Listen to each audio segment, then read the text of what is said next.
Alright guys, I'm excited for this review. This is the Coruscant Guard Gunship from LEGO Star Wars. LEGO sent this early for me to review, but of course all thoughts will be my own. This comes out on September 1st for $140 with 1,083 pieces with 5 exclusive and new minifigs, which is so awesome. I really can't wait to show you all the details on this set, so let's get into it.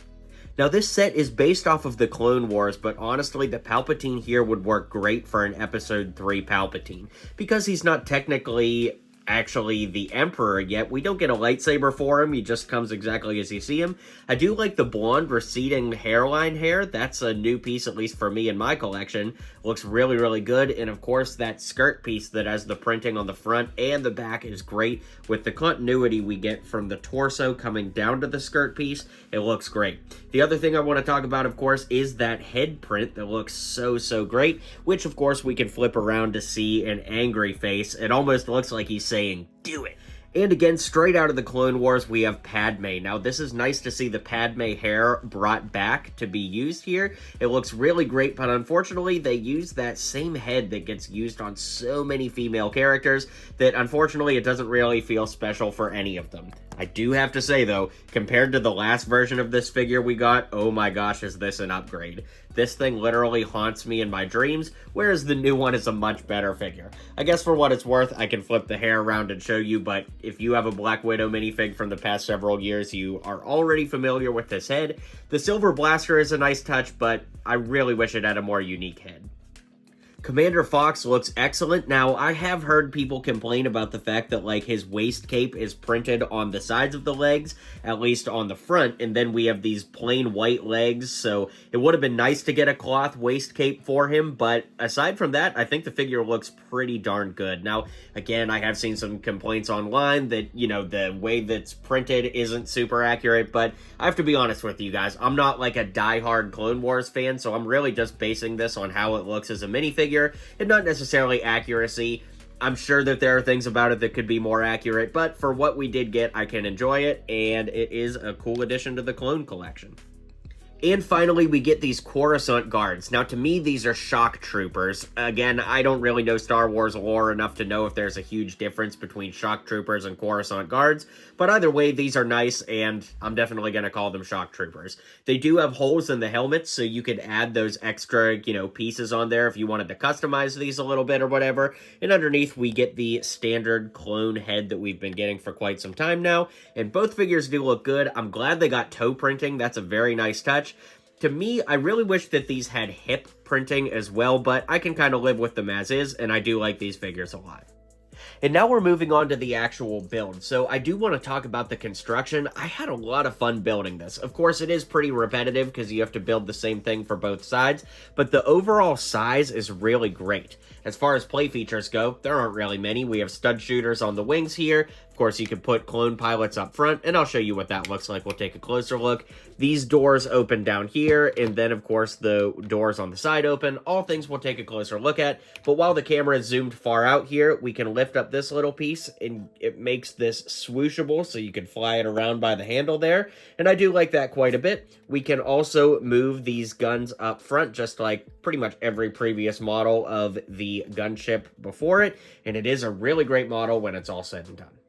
So here we can put the figures into the cockpit, so we'll load up the top one, and then we'll load up the bottom one, and I do like that, you could fit these in here. There probably needed to be, like, actual pilots for this, rather than just standard clones, but I will say, if we open this up and take the clone out, you can see there is a little computer screen on there, so there are controls, and the same thing is true for this back one as well, although it's a little more difficult to see.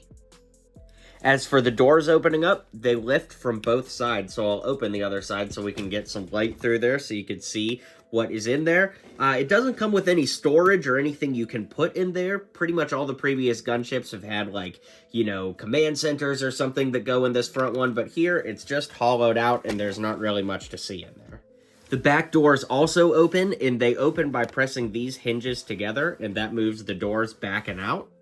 And once you do that, there's tons of room for clone troopers inside. So if you want to army build this, which I suppose would be difficult to do since you only get 2 of these guys, there is plenty of room to fit multiples in there. And then, of course, you could just close up the doors and they're ready for action. On the back, we also have these little hatches you can open up to store some things in there. And then we also have this little pivoting gun that can be moved, so that's quite nice. And finally, on the wings, we do have the stud shooters here. You get plenty of extra studs to reload them, and that looks great. As far as the general design goes, this is where I do start to have some issues. I really don't like all this blank space here, and I think that maybe this could have been integrated better to hide the actual handle that comes up and out. You know, I'm not a Lego designer, so it's not my job to figure that out, but all of that dead space right there is a little bit annoying, and it's been executed better on previous gunships. I do like these big cannons up here. Those look really great. And as we move down the wings, the build of the wings is actually super solid. You can see they don't move a ton, just a little bit.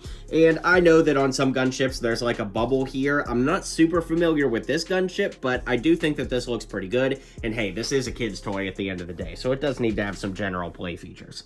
On the doors, I really love the way that they built these stripes, although from a design standpoint, it's kind of annoying that some of these windows can be like moved around. You know, they're not on there super solid, and that's just by design, right? Because there's no stud underneath there keeping it in place.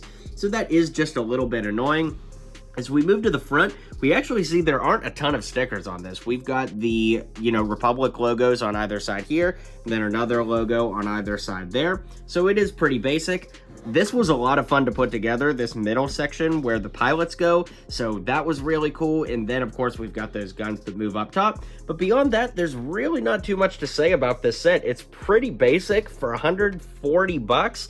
I'm really, really happy with it, and I'm really grateful LEGO sent it over. So let's wrap up this video and call it a day. All right, guys, that brings us to the end of this review. Like I said, it's such a huge honor to be able to review this, and let me know what you guys think in the comments down below. Be sure to hit like and subscribe, and I'll catch you guys on the next video.